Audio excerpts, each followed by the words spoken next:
International relations expert Joshua Onyewere joins me on the news from Vienna via Skype to discuss Lukashenko seeking the help of President Vladimir Putin in an attempt to survive mass protest. It's good to have you join us on The World Now. Well, Russia's President Vladimir Putin has been widely perceived as a leader seeking to restore the Soviet order. Should Moscow see this as a means of pursuing regional security or expanding its influence? Let's start from there. Thank you for having me. It's actually both, because for Putin, he needs the.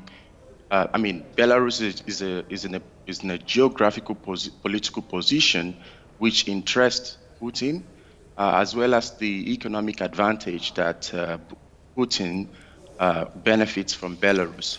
So it's both an economic advantage and Russia's expansion strategy. Well, Mr. Lukashenko has said that before that, the crisis in his country is a threat to Russia and that Mr. Putin must come to his aid before things get out of hand. So do you share this line of thought, or do you see any kind of foul play being played here? Well, before this protest, President Lukashenko has always considered Putin's Putin as interference into Belarusian domestic politics. But it's quite surprising that recently what we have observed is that Lukashenko is now running back to Vladimir Putin for support, and he made a statement recently where he said that if Belarus falls, then Russia would follow. In a way, Lukashenko sees Russia's meddling in Belarus as both an advantage for him in securing his seat, which is contrary to the Belarusian aspiration for non-interference. Like Svetlana has said, that Russia is going to pay for what Vladimir Putin and Lukashenko's meeting. The outcome of the meeting. This will become apparent because obviously someone has to pay for the loan that Lukashenko is using as a leverage to broker peace and maintain his seat in Belarus. So you're saying that there is a chance that there is more than meets the eye there? Certainly.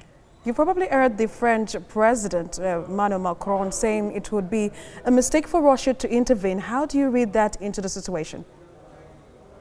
Undeniably, Russia's interference would be meddling into the domestic politics, because this protest is an issue that can actually be resolved domestically, which Putin himself has asked Lukashenko to do.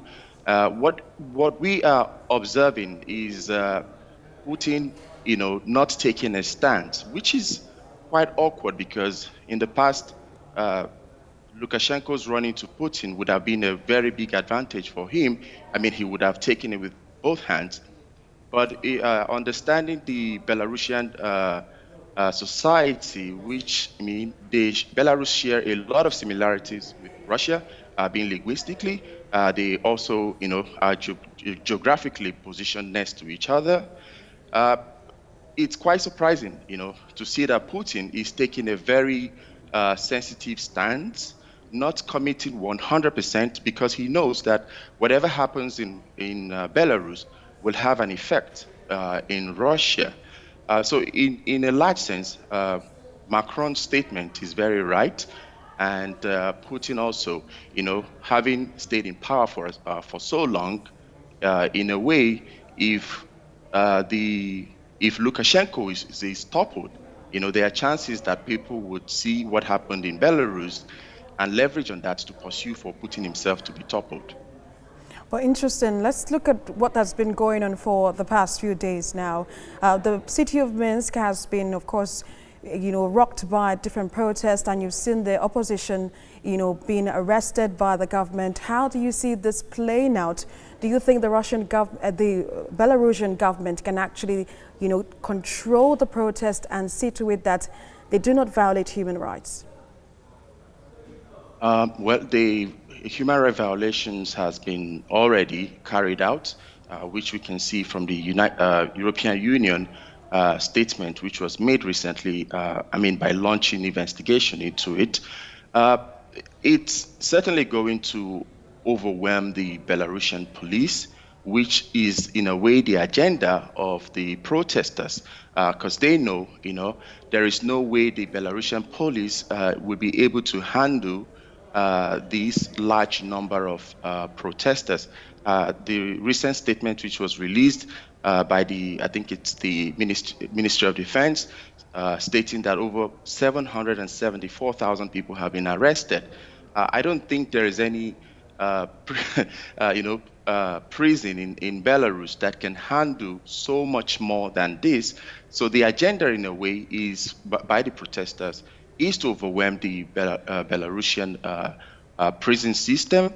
And if this happens, then Lukashenko will have no choice than to, conform to what Putin has recommended for him, to dialogue, which he has been avoiding and seeking refuge in the hands of his, known enemy, because he had consistently criticized Putin in the past, except for now.